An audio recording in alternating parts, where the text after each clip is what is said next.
आज हमारे साथ है विनफास्ट की VF6। जी हाँ, ये एक ऐसी कार है जो कि वैल्यू फॉर मनी कार है और ये अपने बेस वेरिएंट से कुछ ऐसी चीज़ें ऑफर कर रही है जैसे कि 360 डिग्री कैमरा, अलॉय व्हील्स और 7 एयर बैग स्टैंडर्ड ये ऑफर कर रही है। और भी बहुत कुछ है। आज के इस वीडियो में हम बात करने वाले हैं और इसका कंप्लीट वॉक अराउंड करने वाले हैं। और सिर्फ वॉक अराउंड ही नहीं, हम इसके जितने भी वेरिएंट्स हैं उनका डिटेल्ड डिस्क्रिप्शन भी आपसे शेयर करेंगे। तो स्टार्ट करते हैं VF6 के फ्रंट से। तो यहाँ आपको मिलती हैं इनकी signature day time running lights और ये बिल्कुल एक वी का एक लुक देती हैं। आप देख रहे हैं यहाँ पे, तो काफ़ी एक अच्छा खूबसूरत लुक देती हैं इस कार को, एक डिफरेंट लुक देती हैं, ऑल टुगेदर डिफरेंट। और यहाँ आपको मिलते हैं 4 सेंसर्स आपको पीछे भी मिलते हैं और यहाँ पे आपको मिलता है इसमें कैमरा। जैसे कि मैंने आप लोगों को बताया कि इसमें बेस वेरिएंट से ही 360 डिग्री कैमरा आता है और भी इसमें काफ़ी सारी चीज़ें हैं जो कि आपको बेस वेरिएंट से मिल रही है। उसके बारे में हम डिस्कस करते जाएंगे एक एक करके, बट अभी एक बार हम इसका कंप्लीट वॉक अराउंड कर लेते हैं। इसमें आपको एरोटिन वाइपर्स मिलते हैं फ्रंट में। आप देख रहे हैं इसमें फ्रंट स्पेस नहीं आता है। इसका जो मोटर सेटअप है वो यहाँ पे फ्रंट में है क्योंकि ये फ्रंट व्हील ड्राइव वेरिएंट में ही आती है। इसका ग्राउंड क्लियरेंस है 190 mm का और इसकी जो पावर है वो 130 से 150 किलोवाट की है मोटर की पावर। और इसको टॉर्क मिलता है 250 से 310 न्यूटन मीटर का, डिपेंडिंग ऑन द वेरिएंट, क्योंकि इसके अंदर 3 वेरिएंट्स आते हैं, अर्थ, विंड और विंड इन्फिनिटी। सारे वेरिएंट्स का डिस्क्रिप्शन भी हम आपसे शेयर करेंगे, बट एक एक करके। जहाँ तक बात आती है प्राइसिंग की, तो ये है एक value for money car. In fact base variant से ही, क्योंकि मैंने आपको बताया इसमें बेस वेरिएंट में आपको काफ़ी सारे फीचर मिल जाते हैं। 16.49 लाख से स्टार्ट होती है और 18.29 लाख तक इसका टॉप वेरिएंट जाता है जो कि है विंड इन्फिनिटी। इसका बेस वेरिएंट है अर्थ, उसके बाद आता है विंड और फिर आता है विंड इन्फिनिटी। इस तरह इसका वेरिएंट का डिस्क्रिप्शन है। तो फ्रंट से मैंने आपको इसमें दिखा दिया। यहाँ पे एक छोटा सा ग्रिल दिया है, यहाँ पे आपको इसका रेडार मिल जाता है। इसके अलावा आपको यहाँ पे इसके ये LED प्रोजेक्टर हेडलैम्प्स हैं और ये आपको 2 लाइंस दिख रही हैं, ये इसके इंडिकेटर्स हैं। मैं आपको इसको दिखाऊंगा सब चीज़ों को चला के जब हमें गाड़ी ड्राइव के लिए मिलेगी। तो अभी के लिए फ्रंट का यही हमारा सेटअप है और आइए देख लेते हैं अब इसको साइड लुक से। तो जैसे मैंने आप लोगों को बताया, इसके बेस वेरिएंट से आपको 360 डिग्री मिलता है। ऑल्दो ये बेस वेरिएंट नहीं है, ये इसका टॉप एंड वेरिएंट है विंड इन्फिनिटी। हम डिफरेंशिएशन भी डिस्कस करेंगे। आपको यहाँ पे मिलता है इसका चार्जिंग पोर्ट मैं आपको इसको अनलॉक करके ओपन करके दिखा दूंगा। अलॉय व्हील्स आपको मिलते हैं, एक अच्छी क्लैडिंग आपको यहाँ पे मिलती है। और सबसे अच्छी चीज़ मुझे ये लगी कि जो एक क्लैडिंग है ये पियानो ब्लैक में नहीं दी गई है, जिसको मेंटेन करना काफ़ी इजी है क्योंकि VF6 इनका स्टार्टिंग वेरिएंट है और इस वेरिएंट की जो टक्कर होती है वो कहीं ना कहीं क्रेटा और कर्व EV से होती है। और भी काफ़ी सारी कार्स हैं आ जाएंगी जहाँ से इसका कंपटीशन आता है, बट मेजरली ये 2 कार्स हैं जो बहुत आराम से इससे compete करती हैं और कहीं ना कहीं ये उनके मुकाबले वैल्यू फॉर मनी प्रोपोजिशन लेके आती है क्योंकि एसेंशियल फीचर्स आज की डेट में 360 डिग्री कैमरा, अलॉय व्हील्स ये बहुत ज़रूरी हो गए हैं। इनफैक्ट ड्राइवर सीट इलेक्ट्रॉनिक भी इसमें आपको मिलता है। और भी चीज़ों के बारे में डिस्कस करेंगे जैसे जैसे हम अपना वॉक अराउंड करेंगे। आपको मिलते हैं यहाँ पे स्टैंडर्ड हैंडल्स जैसे कि नॉर्मली इस सेगमेंट की सभी गाड़ियों में आपको मिलते हैं। तो ये है VF6 का रियर और यहाँ पे अगेन आपको मिलते हैं इस तरह के सिग्नेचर टेल लाइट जो है। और आपके जो इंडिकेटर्स हैं यहाँ मैंने ऑन कर दिए, आपको दिख रहे होंगे। ये जो नीचे वाला ये आपका स्टॉप लैंप का पार्ट है क्योंकि यहाँ टॉप पे भी स्टॉप लैंप मिलता है और आपको ये एक स्पॉइलर मिलता है। साथ में आपको मिलता है ये वाइपर्स और यहाँ पे आपका आ जाता है 360 डिग्री कैमरा और 4 सेंसर्स आपको नीचे मिलते हैं। फ्रंट में मैं आप लोगों को एक चीज़ बता दूँ, फ्रंट में 4 सेंसर्स की जगह दी गई है, बट वो एक्चुअली अभी सेंसर्स है नहीं। फ्रंट के अंदर आपको मिलता है रेडार और कैमरा भी, तो उससे बाकी सारी चीज़ें आपकी मैनेज हो जाती हैं। तो आइए देख लेते हैं बूट को अंदर से। तो ये जो आपका टेल गेट है ये इलेक्ट्रॉनिक नहीं है, इलेक्ट्रॉनिक है बट पावर टेल गेट नहीं है और ये हाइड्रोलिक है, ऑटोमेटिकली ओपन हो रहा है। आपको बूट में स्पेस मिलता है 423 लीटर का और यहाँ पे अभी स्पेयर व्हील नहीं है बट वो एज एक्सेसरी होगा। और डोनट टायर आपको मिलेगा, जो पतला वाला टायर होता है बेसिकली स्टील रिम के साथ। सीट्स में आपके 40-60 स्प्लिट है बट यहाँ पे रिक्लाइनेबल सीट्स नहीं है। बाकी मुझे नॉर्मली अगर मैं देखूँ तो स्पेशियस लग रहा है काफ़ी। और यहाँ पे आपकी एक पार्सल ट्रे आ जाएगी।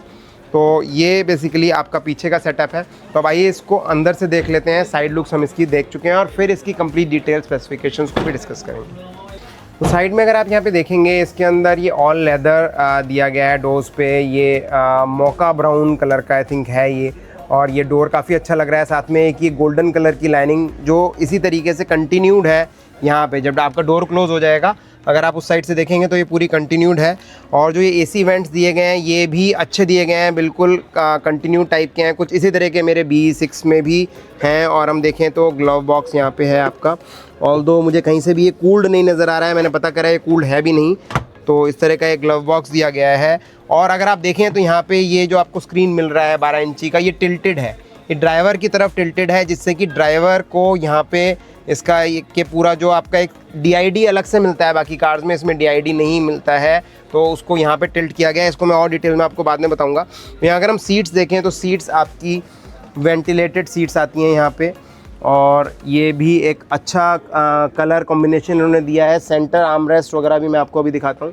तो अगर हम टॉप पे देखें तो यहाँ पे आपको मिलती है end to end glass roof, जो कि आपको इसके बेस वेरिएंट में नहीं मिलती है, सिर्फ टॉप एंड वेरिएंट यानी विंड इन्फिनिटी में आपको ये मिलती है।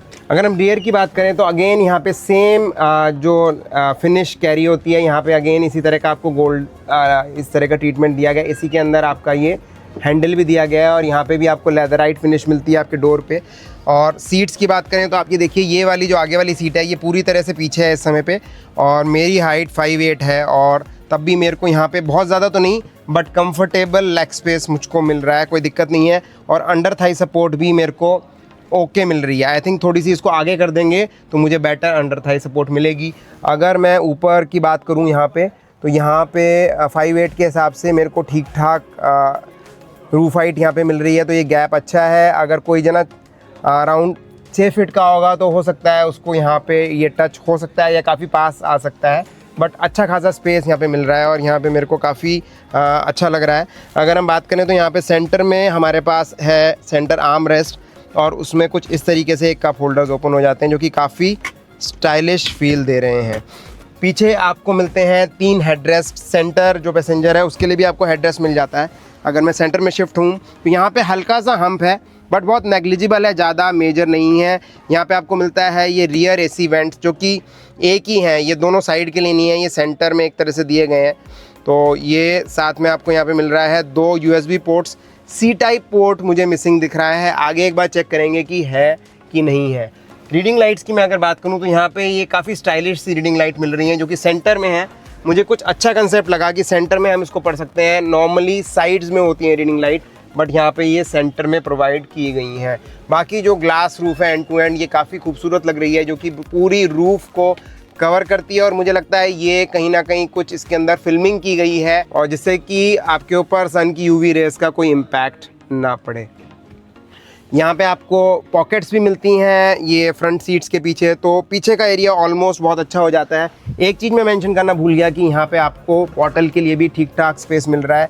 आई थिंक 1 लीटर की बॉटल यहाँ पे बहुत आराम से फिट हो जाएगी। यहाँ पे आपको मिलते हैं ग्रैब हैंडल्स, और ओवरऑल एक अच्छा फील दे रही है ये गाड़ी, क्योंकि डार्क कलर है तो इसको मेंटेन करना भी ईजी होगा।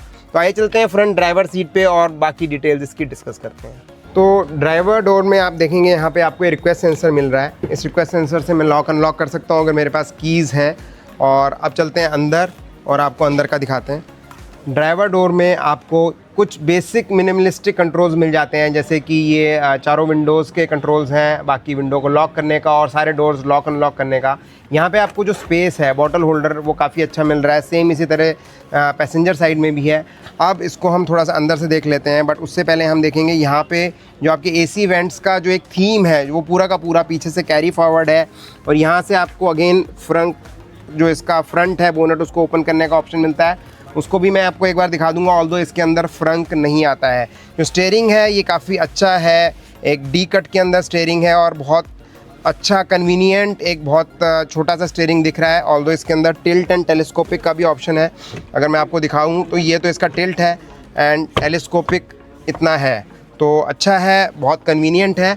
एक चीज़ अगर आपने नोटिस की तो यहाँ पे DID नहीं है, मैं आपको पहले दिखा चुका हूँ। यहाँ पे कोई भी ड्राइवर कंसोल नहीं है, इसी वजह से इसमें स्क्रीन को जो है इस तरीके से यहाँ पे शिफ्ट किया गया है, जिससे कि ड्राइवर के साइड इंक्लाइन किया गया है और एक हिस्सा जो है स्क्रीन का वो ड्राइवर को डेडिकेटेड रहेगा। तो यहाँ पे आपके AC वेंट्स दिए गए हैं, यहाँ पे आपको 2 कप होल्डर्स मिल जाते हैं। यहाँ पे ये हैज़ार्ड लैंप है आपका, और यहाँ से आप वॉल्यूम इजीली हैंडल कर सकते हैं। अगर जो ड्राइवर है या को पैसेंजर है उसको म्यूज़िक का बेसिकली कंट्रोल करना है, यहाँ से आपके ये डोर्स लॉक अनलॉक हो सकते हैं। स्टीयरिंग के अंदर आपके सारे कंट्रोल्स आ जाते हैं, जैसे कि यहाँ पे वॉइस कंट्रोल आ जाता है और बाकी के सारे कंट्रोल्स हैं। यहाँ पे कॉल रिसीव करने का है, इस साइड आपके क्रूज़ कंट्रोल के और जो एक गैप होता है एडजस्ट करने के कंट्रोल्स भी आ जाते हैं। और डिटेल में इसको हम जब ड्राइव करेंगे तब डिस्कस करेंगे। यहाँ टॉप पे आपको मिल रहा है HUD, बट ये HUD आपको इसके सिर्फ टॉप वेरिएंट में अवेलेबल है इन केस ऑफ VF6। यहाँ पे आपको IRVM मिल रहा है, ये ऑटो डिमिंग IRVM है, और ये फ्रंट में जो आपको मिल रही हैं 2 लाइट्स। आइए देख लेते हैं इसके अंदर। यहाँ पे आपको वैनिटी मिरर विद लाइटिंग मिलता है, विदाउट लाइटिंग। तो वैनिटी मिरर आपको मिल रहा है इसमें, और ये लाइटिंग इसके अंदर नहीं है। को पैसेंजर साइड देख लेते हैं। तो को पैसेंजर साइड में भी सेम वैनिटी मिरर है, बट अगेन लाइटेड नहीं है, नॉर्मल है, विदाउट लाइटिंग है। और ये इसका टॉप एंड वेरिएंट है, इसमें आपको लाइट्स के साथ नहीं मिलता है। तो और डिटेल्स एक बार इसकी हम डिस्कस करते हैं अंदर बैठ करके। तो ये है VF6 की कीज़, जो कि काफ़ी स्टाइलिश सी बनाई गई हैं। ऑल्दो जो की सेटअप है वो ऑलमोस्ट जैसे बाकी की कार्स में हमारे पास है वैसे ही है। यहाँ पे ये आपको एक ये बेल दी गई है, जिससे कि आप बेसिकली गाड़ी का हॉर्न बजा सकते हैं अगर आप अपनी गाड़ी को लोकेट कर रहे हैं इन केस ऑफ पार्किंग। यहाँ से आपका बूट अनलॉक हो जाता है। जैसे मैंने आपको बताया कि वो पावर टेल गेट नहीं है, बट आपने आवाज़ सुनी कि अभी वो अनलॉक हो चुका है। यहाँ से गाड़ी का ये लॉक और अनलॉक है, ये इससे गाड़ी लॉक हो जाएगी, इससे अनलॉक हो जाएगी। तो इस तरीके से ये चीज़ हो सकती है। और यहाँ पे है इसका ये स्क्रीन, जिसमें आपको ये देखिए यहाँ पे ये वाला पोर्शन आपको दिख रहा है, ये डेडिकेटेड टू ड्राइवर है।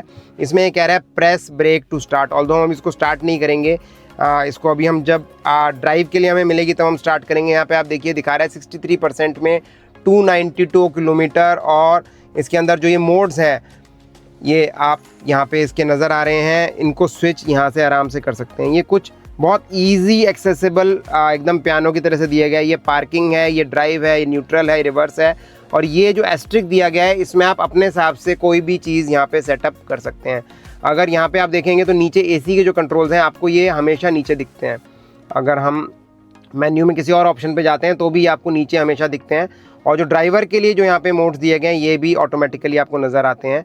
तो ये एक अच्छी चीज़ मुझे लगी। ऑल्दो ये बहुत मिनिमलिस्टिक अप्रोच इसमें है, और यहाँ पे कहीं पे भी आपको कोई बटन्स बहुत ज़्यादा नहीं मिलते हैं except for these drive modes, या फिर जो ये वॉल्यूम के बटन्स हैं, या फिर थोड़े बहुत स्टीयरिंग कंट्रोल्स हैं।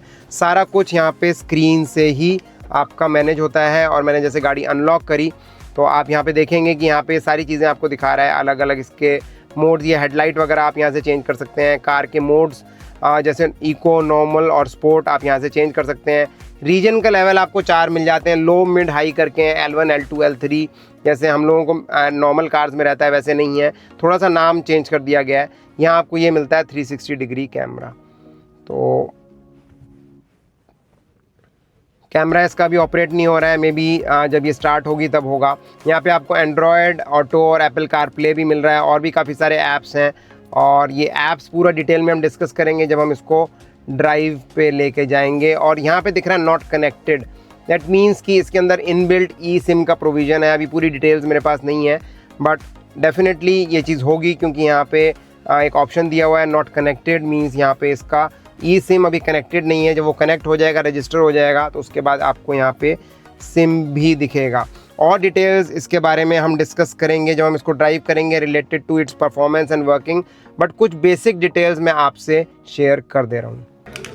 तो इसका फ्रंट भी देख लेते हैं। जैसे मैंने आपको बताया, ऑल्दो इसमें फ्रंट नहीं आता, बट बोनट का जो पार्ट है वो देख लेते हैं। इसके अंदर हाइड्रोलिक नहीं है, आपको इसी तरह से नॉर्मल मैनुअल ये मिलता है। इस तरह से लीड मैं इसको लगा नहीं रहा हूँ, बट हाँ एक अच्छा इसका एक बड़ा साइज़ का वो दिया गया है। और आप देख रहे हैं यहाँ पे कोई फ्रंट नहीं है, यहीं पे इसका मोटर सेटअप है, और सारा जो भी इसके अंदर इलेक्ट्रॉनिक्स दिए गए हैं यहीं दिए गए हैं। मैंने आपको बताया था इसका चार्जिंग पोर्ट भी यहीं से है। ऑल्दो जो बैटरी है इसकी वो नीचे बेस में है, जैसे कि बाकी सब गाड़ियों में होता है। एक चीज़ और मुझे अच्छी लगी जो मैं नोटिस करना चाहूँगा, कि जो इसकी बैटरी है वो कहीं से भी ऐसा नहीं लगता कि वो नीचे अलग से बल्ज हो रही है, क्योंकि ये जो गाड़ियाँ हैं ये स्पेसिफिक बॉर्न EV प्लेटफॉर्म पे हैं, ये आइस से कन्वर्टेड नहीं है। जो ये कंपनी है ये सिर्फ EVs में डील करती है। ये आइस जो पावर ट्रेन थी इन्होंने बहुत पहले इन्होंने स्टॉप कर दी, 2022 में इन्होंने शिफ्ट कर लिया था ऑल ईवी पावर ट्रेन पे, तो ये इनका कहीं से भी कन्वर्टेड प्लेटफॉर्म नहीं है। बट कहीं से मुझे लगता है कि फ्रंक की उतनी बहुत यूटिलिटी भी नहीं है, क्योंकि मेरे पास V6 है तो मुझे बहुत ज़्यादा फ्रंक की यूटिलिटी नहीं लगती। एक तो इतना हैवी बोनट उठा करके उसमें कुछ भी रखना और निकालना बहुत डिफ़िकल्ट टास्क है, तो उसकी कोई यूटिलिटी नहीं है, तो उसको नहीं दिया गया है, तो इट मेक्स सेंस। तो जैसा मैं ऑलरेडी आप लोगों को बता चुका हूँ कि इसमें 3 वेरिएंट्स आते हैं। अर्थ आता है, इसमें आता है आपका विंड, और उसके बाद आता है विंड इन्फिनिटी जो इनका टॉप एंड वेरिएंट है। तो जो इसके अंदर पावर स्टार्ट होती है, अगर मैं अर्थ की बात करूं तो उसके अंदर 130 किलोवाट की पावर है, और उसके अंदर टॉर्क मिलता है आपको 250 न्यूटन मीटर का। लगभग रेंज ये क्लेम कर रहे हैं, क्योंकि बैटरी पैक तीनों ही वेरिएंट्स में इनफैक्ट सेम है। 59.6 किलोवाट आवर का बैटरी पैक है। तो रेंज क्लेम कर रहे हैं अर्थ के केस में वो है 468 की, जो कि एयर रेंज है। एक्चुअल रेंज कितनी आएगी उसको हम जब इसकी टेस्ट ड्राइव करेंगे, इसका एक रेंज टेस्ट करेंगे, तो डेफिनेटली आपसे शेयर करेंगे। जहाँ तक बात आती है विंड और विंड इन्फिनिटी की, तो उसके अंदर जो रेंज है वो थोड़ी सी कम हो जाती है। 463 जो इसको क्लेम कर रही है कंपनी, जो कि 5 किलोमीटर के आसपास कम हो जाती है, बहुत डिफरेंस नहीं है। फ्रंट व्हील ड्राइव इसका जो है सेटअप है, इसके अंदर ऑल व्हील ड्राइव का ऑप्शन नहीं है। इसका एक्सेलरेशन 0 to 100 होता है 8.9 सेकेंड्स में। अगर मैं इसके विंड वेरिएंट की बात करूं, अर्थ की अगर बात करूं, तो वो लेस देन 10.5 है। एग्जैक्ट उसका कंपनी ने स्पेसिफाई नहीं किया है। चार्जर इसके अंदर जो कंपैटिबिलिटी है वो 7.2 की है, जो कि AC होम की मैं बात कर रहा हूँ, AC फास्ट चार्जर की, और DC फास्ट 100 किलोवाट आवर की ये गाड़ी सपोर्ट करती है। बूट स्पेस 423 लीटर का मैं आपको ऑलरेडी बता चुका हूँ। इसमें फ्रंक नहीं आता है। अगर मैं बात करूं इसके ग्राउंड क्लियरेंस की, तो ग्राउंड क्लियरेंस है 190 mm का, और व्हील बेस है 2730 mm का। काफ़ी अच्छा व्हील बेस है। अगर मैंने इसको क्रेटा से भी मैं कंपेयर करूं तो ये बहुत ज़्यादा अच्छा आता है। इसीलिए आपने देखा कि इसके अंदर स्पेस बहुत ज़्यादा है, और कहीं ना कहीं गाड़ी के अंदर घुसना एक SUV की तरह से, जैसे थोड़ा सा ऊपर होती है SUV, उतना मुश्किल नहीं है, तब कि आपको ग्राउंड क्लियरेंस अच्छा मिल रहा है। तो एक क्रॉसओवर काइंड ऑफ है, सीडैन और SUV का बेसिकली एक कॉम्बिनेशन है, जो कि मुझे काफ़ी परफेक्ट लगा। आपको मिलते हैं ऑल डिस्क ब्रेक स्टैंडर्ड इसके अंदर, और सस्पेंशन सेटअप भी स्टैंडर्ड मिलता है। जैसे कि मैंने आपको बताया था कि कुछ चीज़ें इसके बेस वेरिएंट से ही आती हैं, जैसे कि 7 एयर बैग्स, 360 डिग्री कैमरा, और आपका electronic driver seats, electronically adjustable driver seats हैं। ऑल्दो 6 वे आपको मिलती हैं बेस वेरिएंट में, और विंड जो टॉप एंड वेरिएंट है उसके अंदर आपको 8 वे इलेक्ट्रॉनिकली एडजस्टेबल ड्राइवर सीट्स मिलती हैं। इसके अलावा भी और बहुत डिटेल में इसके जो स्पेसिफिकेशंस हैं उनको डिस्कस करेंगे एक और वीडियो में। तो आज के वीडियो में बेसिकली मेरा ऑब्जेक्टिव था आपको इसका एक वॉक अराउंड देना, और इसके लुक्स के बारे में थोड़ा सा एक नॉर्मल ओवरव्यू देना। ऑल्दो ये गाड़ी कर्व और क्रेटा से कहीं ना कहीं कंपटीशन में आएगी, मे बी हर वेरिएंट से नहीं, बट किस वेरिएंट से ये कंपटीशन में आएगी उसको भी हम डिस्कस करेंगे। वैल्यू फॉर मनी कौन सा वेरिएंट है इसका, वो भी हम डिस्कस करेंगे आगे के वीडियोस में। तो आज के वीडियो के लिए इतना ही रखते हैं, इसको एंड करते हैं। मिलते हैं एक और वीडियो में, तब तक के लिए EV चलाएं, पर्यावरण बचाएं।